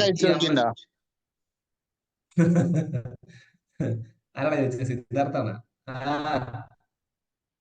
സാറ് ടേസ്റ്റ് പറഞ്ഞോണ്ട് ചോദിച്ചതാ. വലിയ ടേസ്റ്റ് ഇല്ല. സാറ് കഴിച്ചിട്ടുണ്ടോ? നീ ജോലി കിട്ടിയിട്ട് ഒരു ദിവസം പോയിട്ട് വാ. വേണ്ട, ഇപ്പൊ ഭയങ്കര എളുപ്പമാ പോവാൻ. ഞാൻ കീർ ഭവാനി ടെമ്പിളിലല്ല പോയത്, ഈ അമ്പലത്തിൽ പോയിട്ടില്ല. പക്ഷെ ഇതുപോലൊരു വേറെ സ്ഥലത്ത് പോയിട്ടുണ്ട്. അപ്പൊ അവിടെ ഇതേ രീതി തന്നെയാ. നമ്മള് തുണിയിൽ കിഴി കെട്ടിയിട്ട് അങ്ങ് ചോറിടും. കുറച്ചു നേരം തിളച്ച് വെള്ളം, ഒരു ചെറിയ എന്താ പറയാ, അവരതിനെ തപ്ത കുണ്ടെന്നൊക്കെ പറയും. എന്നുവെച്ചാൽ ഒരു ചെറിയ ടാങ്ക് പോലെയാണ് അവർ കെട്ടി വെച്ചിരിക്കുന്നത്. ടാങ്കിന്റെ അകത്ത് വെള്ളം ഒന്ന് തിളയ്ക്കുക. അപ്പൊ നമ്മൾ മാത്രമല്ല, വരുന്നവരെല്ലാരും ഇതുപോലെ തുണിക്കകത്ത് കുറച്ച് അരി വാങ്ങിച്ച് കെട്ടി അതിനകത്ത് ഇടും. എന്നിട്ട് അത് ഒരു വള്ളിയെ കെട്ടി ഇങ്ങനെ തൂക്കിയിടുക. തൂക്കിയിട്ടിട്ട് കുറച്ചു നേരം കഴിയുമ്പോൾ എന്ത് നമ്മൾ എടുത്തോണ്ട് പോകണം. അപ്പൊ അടുത്ത ആൾ വന്ന് തൂക്കിയിടും. അങ്ങനെയാണ്. എന്നിട്ട് താഴെ ഇറങ്ങിയിട്ട് വേറൊരു പാത്രത്തിൽ പാല് ഒഴിച്ചിട്ട് അതിന്റെ അകത്തേക്ക് ഇട്ടിട്ട് നമ്മൾ തന്നെ കഴിക്കുക. അങ്ങനെ ഒരു സെറ്റപ്പാ. അപ്പൊ ഇവിടുത്തെ പ്രത്യേകത എന്ന് വെച്ച് കഴിഞ്ഞാൽ ഇതൊരു റൈസ് പുഡിംഗ് പോലെ നിങ്ങൾക്ക് കഴിക്കാം. അത് മാത്രമേ ഉള്ളൂ, വേറെ സംഭവമൊന്നുമില്ല. പിന്നെ അവരുടെ വിശ്വാസത്തിൽ ഈ വരുന്ന വെള്ളം പല കളറിൽ വരുമെന്ന് പറയാം, black and white. Okay, so that's about. ഈ അമ്പലം പണ്ടത്തെ പണിതത് അന്നത്തെ ജമ്മു കാശ്മീർ രാജപരമ്പരയിൽ വളർന്ന ഒരു സ്ഥലമായിരുന്നു. സോ അന്നത്തെ പ്രതാപ് സിംഗ് എന്ന രാജാവും ജേക്കയുടെ രാജാവും പിന്നീട് ഹരിസിംഗ് എന്ന് പറഞ്ഞ ആളോട് ചേർന്നാണ് ഈ അമ്പലം റിനോവേറ്റ് ചെയ്ത് പോയത്. സോ ഇത്രയും പോയിന്റ്സ് ആണ് കീർ ഭവാനി ടെമ്പിളുമായിട്ട് അസോസിയേറ്റ് ചെയ്ത് നിങ്ങൾ മനസ്സിലാക്കേണ്ടത്. അടുത്ത ടോപ്പിക്കിലേക്ക് വരാം. Environment performance index. വാക്ക് കേൾക്കുമ്പോൾ തന്നെ അറിയാം, ഒരു രാജ്യത്തിന്റെ എൻവയറമെന്റ് സിസ്റ്റം, അതിന്റെ പെർഫോമൻസ് അനുസരിച്ച് ആ രാജ്യം എത്രത്തോളം അവിടുത്തെ എന്താ പറയാ, ബാക്കിയുള്ള വനം, പ്രകൃതി ഇതിനെയൊക്കെ സംരക്ഷിക്കുന്നുണ്ടോ എന്ന് ചെക്ക് ചെയ്യാം. അപ്പൊ ഇതിനൊരു ഇന്റർനാഷണൽ റാങ്കിങ് സംവിധാനം വന്നിട്ടുണ്ട്. ആ റാങ്കിങ് ആണ് എൻവയറമെന്റ് പെർഫോമൻസ് ഇൻഡെക്സ്. അപ്പൊ ഇതില് India rank the last among the 180 countries having A rank score വിത്ത് 18.9.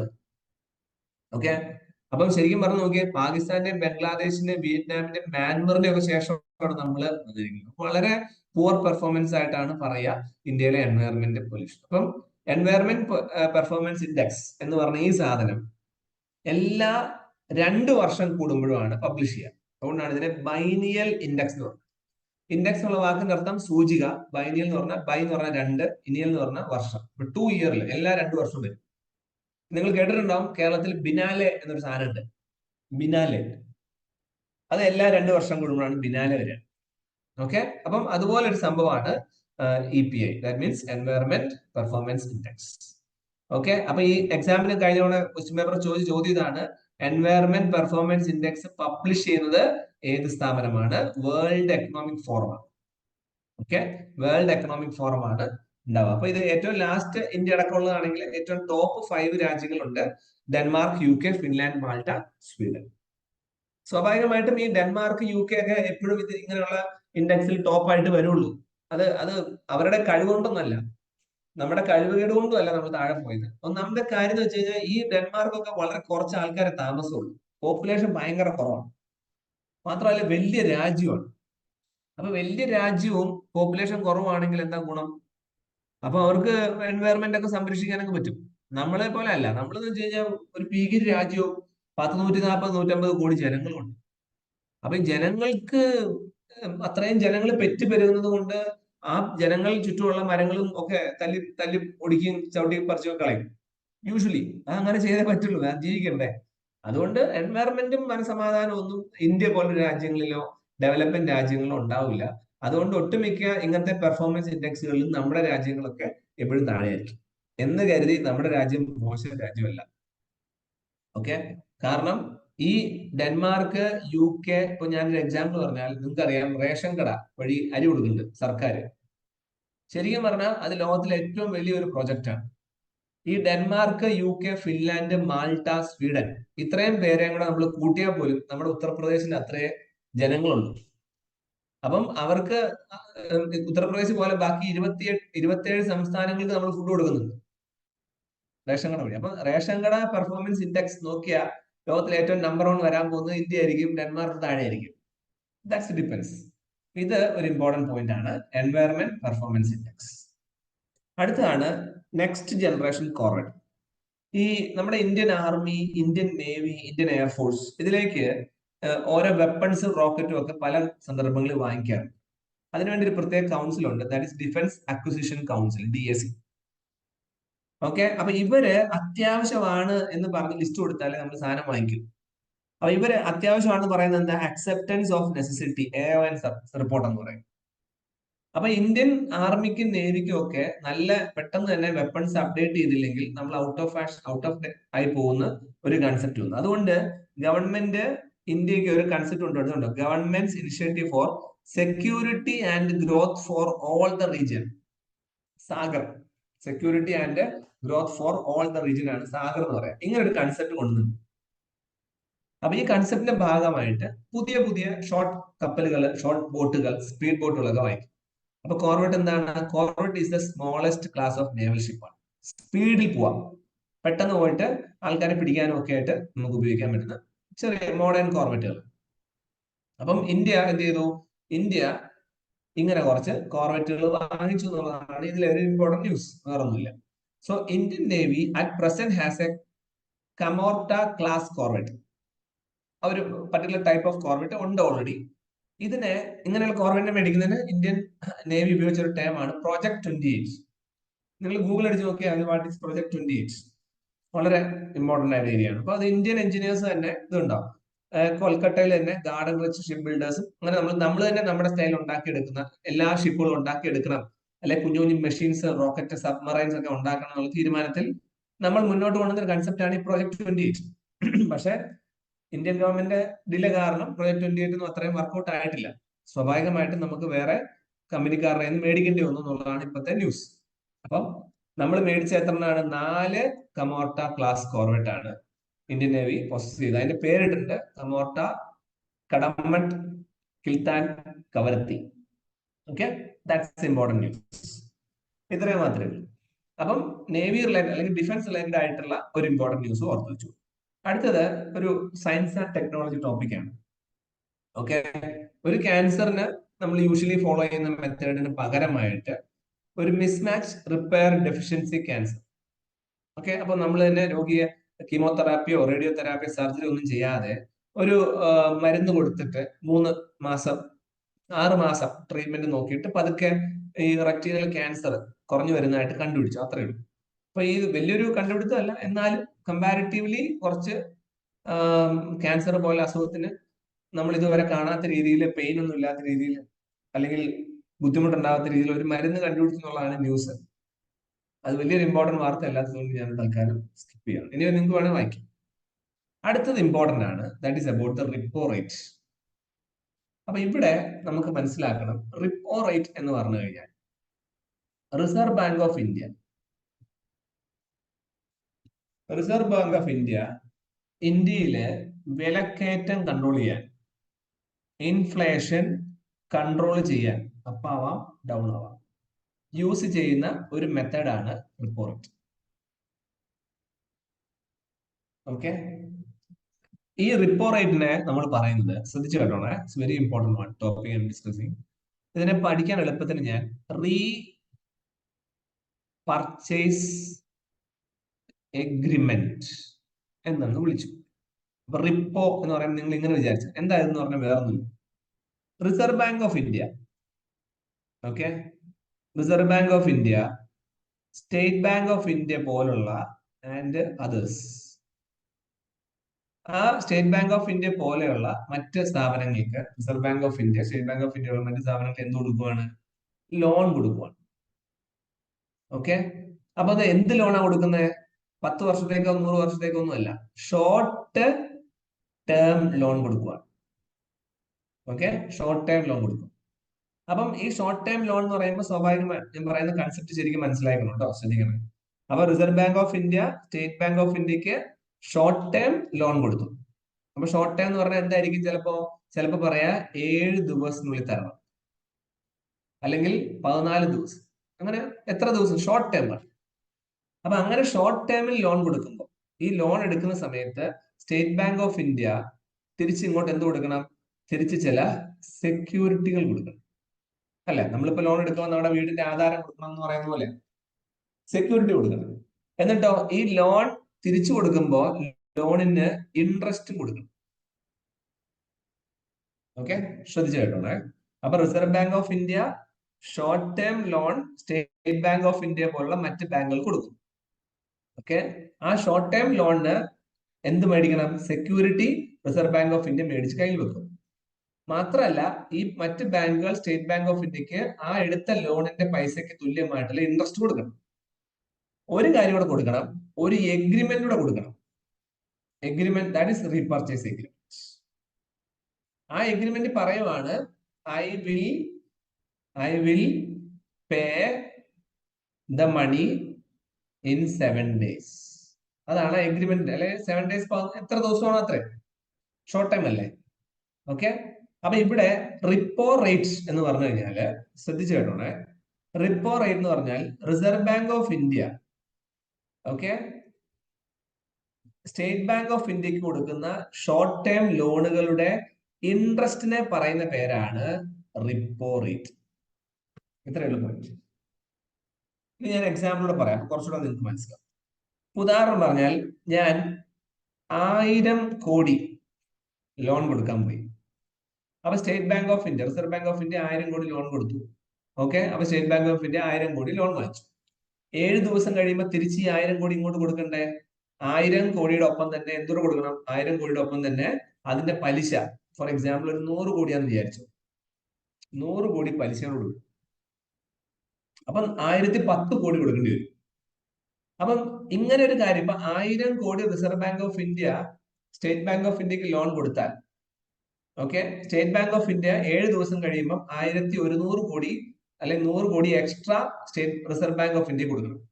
അങ്ങനെ എക്സ്ട്രാ പൈസ കൊടുക്കുമ്പോൾ സ്റ്റേറ്റ് ബാങ്ക് ഓഫ് ഇന്ത്യയുടെ കയ്യിൽ ഇരിക്കുന്ന പൈസയുടെ അളവ് കുറയും. It will reduce. State bank of ഇന്ത്യയുടെ കയ്യിലുള്ള പൈസയുടെ അളവ് കുറഞ്ഞു കഴിഞ്ഞാൽ സ്റ്റേറ്റ് ബാങ്ക് ഓഫ് ഇന്ത്യ സാധാരണ മാർക്കറ്റിലേക്ക് ഇറക്കുന്ന, അതായത് എന്റെ കയ്യിലോട്ട് നിങ്ങളുടെ കയ്യിലോട്ടും ഒക്കെ ATM വഴി വരുന്ന പൈസ ഉണ്ടല്ലോ, ആ പൈസയുടെ അളവ് കുറയും. അപ്പൊ എന്റെയും നിങ്ങളുടെയും കയ്യില്, മാർക്കറ്റ് ഉദ്ദേശിച്ച് ഞാനും നിങ്ങളുമാണ്, അപ്പൊ എന്റെയും നിങ്ങളുടെയും കയ്യിലുള്ള പൈസയുടെ അളവ് കുറയുമ്പോൾ ഞാനും നിങ്ങളും സാധനങ്ങൾ വാങ്ങിക്കാൻ പോകുന്നത് കുറയും. കാരണം കയ്യിൽ പൈസ ഇല്ലല്ലോ. അപ്പൊ സാധനങ്ങൾ വാങ്ങിക്കുന്നത് കുറയുമ്പോൾ, ഓക്കെ, സാധനത്തിന്റെ വില, ആരും ചെല്ലാതിരിക്കുമ്പോൾ സാധനത്തിന്റെ വില കടക്കാർ കുറയ്ക്കും. ഇങ്ങനെയാണ് ഇൻഫ്ലേഷൻ കൺട്രോൾ ചെയ്യുന്നത്. So I will explain once again. It's a very important topic.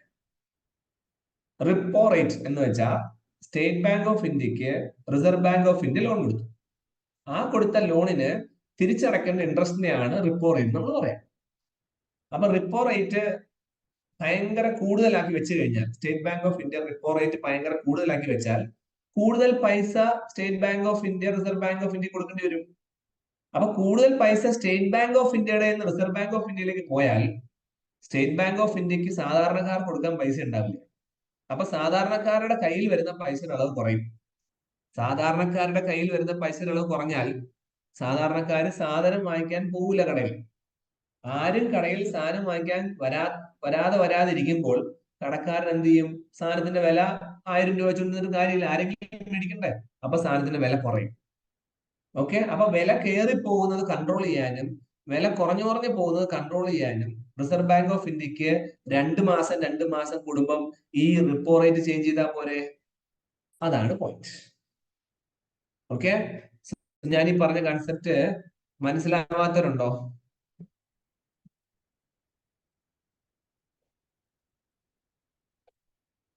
എല്ലാവർക്കും മനസ്സിലായോ? വണ്ടർഫുൾ. ഓക്കെ, മുഹമ്മദേ മനസ്സിലായോടാ? മനസ്സിലായി. Very good. ശ്രീലക്ഷ്മി? മനസ്സിലായി. അലീന ആൻഡോ?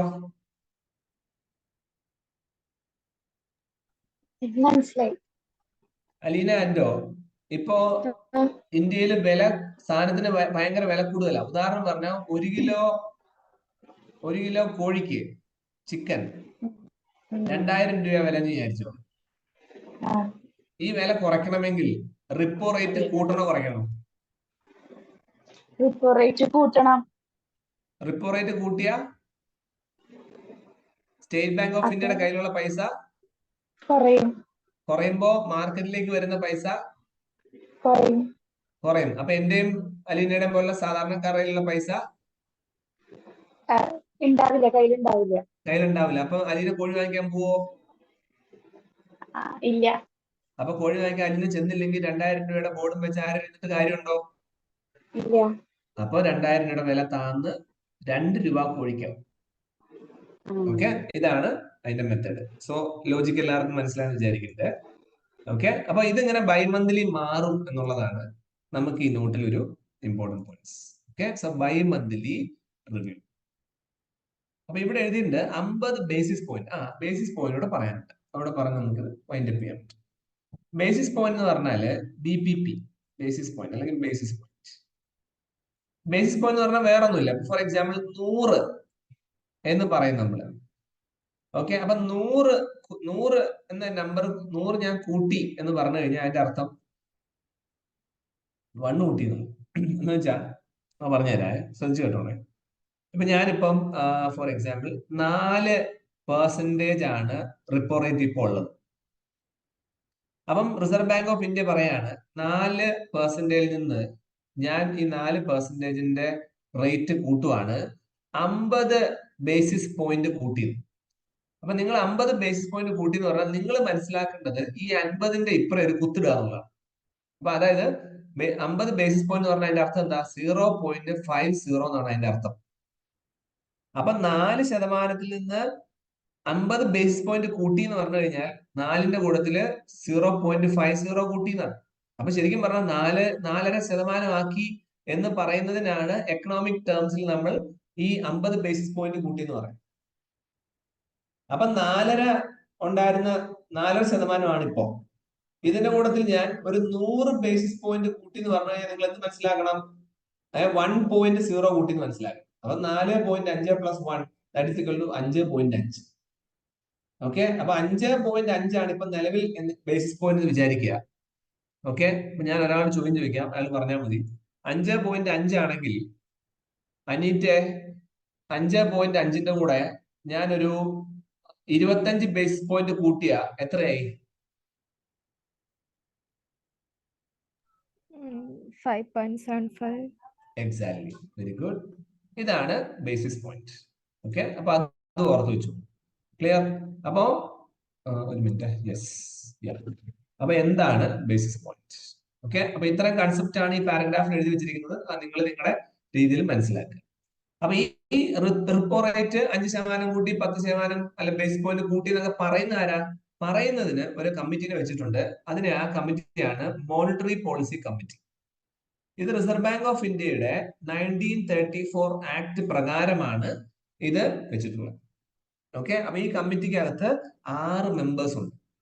ആ 6 മെമ്പേഴ്സിന്റെ ഡീറ്റെയിൽസ് ആണ് താഴെ കൊടുത്തിരിക്കുന്നത്. So you will read it. Okay, നിങ്ങൾ വായിച്ചു. ഇനി നമ്മുടെ ഇന്നത്തെ ടോപ്പിക്കിലെ നെക്സ്റ്റ് സബ്ജക്റ്റ് ആണ് ലിങ്കിങ് ക്രെഡിറ്റ് കാർഡ് വിത്ത് UPI. അപ്പൊ അതിന് UPI എന്താണെന്ന് നമ്മൾ മനസ്സിലാക്കും. നിങ്ങൾക്കറിയാം UPI എന്ന് പറഞ്ഞു കഴിഞ്ഞാൽ യൂണിഫൈഡ് പേയ്മെന്റ് ഇന്റർഫേസ്. ഇതാണ് UPI. Okay, unified payment interface. Yes. അപ്പൊ നമ്മുടെ ഇവിടെ ഇന്ത്യയില് ഡിജിറ്റൽ ട്രാൻസാക്ഷൻസ് ഫാസ്റ്റ് ആക്കാൻ വേണ്ടി നമ്മൾ തുടങ്ങിയിട്ടുള്ള പരിപാടിയാണ് യൂണിഫൈഡ് പേയ്മെന്റ് ഇന്റർഫേസ്. അപ്പൊ ഇത് ഉണ്ടാക്കാൻ വേണ്ടി ഇന്ത്യയിൽ ഒരു സ്ഥാപനം ഉണ്ടാക്കി. ആ സ്ഥാപനത്തിന്റെ പേരാണ് national payment corporation of India. ഈ national payment corporation of India unified payment interface അല്ലാതെ കുറെ കാര്യങ്ങൾ തുടങ്ങിയിട്ടുണ്ട്, കണ്ടുപിടിച്ചിട്ടുണ്ട്, അല്ലെങ്കിൽ അവർ ടെക്നോളജി ഉണ്ടാക്കിയിട്ടുണ്ട്. അതാണ് NACH, national automated clearing house, IMPS, Aadhaar enabled, Bharat payment, RuPay, NDPS, അങ്ങനെ കുറെ സാധനങ്ങൾ നിങ്ങൾ കേട്ടിട്ടുള്ള. നിങ്ങൾ എന്തൊക്കെ കേട്ടിട്ടുണ്ടോ അതെല്ലാം NPCയുടെ കണ്ടുപിടുത്തങ്ങളാണ്. അപ്പൊ ഇങ്ങനെ ഓൺലൈൻ ട്രാൻസാക്ഷൻസ് ഇന്ത്യയിൽ കൂട്ടുന്നതിന്റെ ഭാഗമായിട്ടാണ് നമ്മൾ ടെക്നോളജികൾ കണ്ടുപിടിച്ചത്. ഈ ടെക്നോളജികൾ കണ്ടുപിടിക്കാൻ വേണ്ടി national payment corporation of India എന്നൊരു സ്ഥാപനം തുടങ്ങി. ഈ national payment corporation of India എന്നുള്ള സ്ഥാപനം 2006 ഒരു UPI എന്നൊരു കൺസെപ്റ്റ് ലോഞ്ച് ചെയ്യുക. അത് 21 ബാങ്കുകൾക്കാണ് UPI കൊടുത്തേക്കുന്നത്. ഇത് കൂടാതെ കുറെ സർവീസുകൾ വേറെ അവർ കണ്ടുപിടിച്ചിട്ടുണ്ട്, അത് ഞാൻ താഴെ പറഞ്ഞിട്ടുണ്ട്. ഓക്കെ, അതിലാണ് ഈ ആധാർ എനേബിൾഡ് അല്ലെങ്കിൽ നാഷ് ഒക്കെ. ഇതാണ് യൂണിഫൈഡ് പേയ്മെന്റ് ഇന്റർഫേസ്. അപ്പൊ ഈ യൂണിഫൈഡ് പേയ്മെന്റ് ഇന്റർഫേസ് സാധാരണഗതി ഇപ്പൊ നിങ്ങൾ ഉപയോഗിക്കുമ്പോൾ നിങ്ങളുടെ UPI-യും നിങ്ങളുടെ ബാങ്കിന്റെ സേവിങ്സ് അക്കൗണ്ടോ കറണ്ട് അക്കൗണ്ടോ വഴിയാണ് ലിങ്ക് ചെയ്യുക. അല്ലാതെ നമുക്ക് ക്രെഡിറ്റ് കാർഡുമായിട്ട് ലിങ്ക് ചെയ്യാൻ പറ്റത്തില്ല. ക്രെഡിറ്റ് കാർഡ് എന്ന് പറഞ്ഞാൽ എന്താണ്? ക്രെഡിറ്റ് കാർഡ് എന്ന് പറഞ്ഞാൽ ഒരു ലോണാണ്. അപ്പൊ ലോണുമായിട്ട് സാധാരണഗതിയിൽ UPI കണക്ട് ആവുന്നില്ല, ആവാൻ പാടില്ല. കാരണം അതിൽ ഒത്തിരി കള്ളത്തരങ്ങൾ ഉണ്ടാവാൻ ചാൻസ് ഉണ്ട്. അപ്പൊ റിസർവ് ബാങ്ക് റീസെന്റ്ലി അങ്ങനെ ഒരു സാഹസത്തിന് മുതിർന്നു എന്നുള്ളതാണ് ഇവിടുത്തെ ന്യൂസ്. ഓക്കെ, അപ്പൊ ഇന്ത്യയിലെ UPI-യില് ആ UPI-നെ ക്രെഡിറ്റ് കാർഡുമായിട്ട് ലിങ്ക് ചെയ്യാൻ പറ്റും എന്ന അവസ്ഥ ഫ്യൂച്ചറിൽ വരാൻ സാധ്യതയുണ്ട്. ഓക്കെ, ഇതാണ് ന്യൂസ്. അപ്പൊ ന്യൂസിൽ അതിനേക്കാൾ ഇമ്പോർട്ടന്റ് എന്താണ് UPI എന്നും അതിന് പിന്നിലുള്ള സ്ഥാപനം ഏതാണെന്നും കൂടെ നിങ്ങൾ ഓർത്തു വെക്കുക. ഓക്കെ, അപ്പൊ ഞാൻ ഇന്ന് പറഞ്ഞ ടോപ്പിക്കുകൾ നമുക്ക് ഒന്നുകൂടെ ജസ്റ്റ് റിവൈസ് ചെയ്യാം. First one, we talk about article 14, 15, 16, 17, 18. Then MSP kharif seasons, then നമ്മുടെ Bhavani, then environment performance index, then corvette, then cancer ഞാൻ വിട്ടു, അടുത്തത് repo, then UPI. Okay, so ഇത്രയും പോയിന്റ്സ് ആണ് നമുക്ക് അതിൽ ഓർത്തു വെക്കാൻ. അപ്പൊ ഞാൻ ഈ പറഞ്ഞതിൽ ആർക്കെങ്കിലും എന്തെങ്കിലും സംശയങ്ങളുണ്ടോ? അഞ്ജലി മനസ്സിലായോ? മനസ്സിലായി സർ. അനുശ്രീ മനസ്സിലായോ?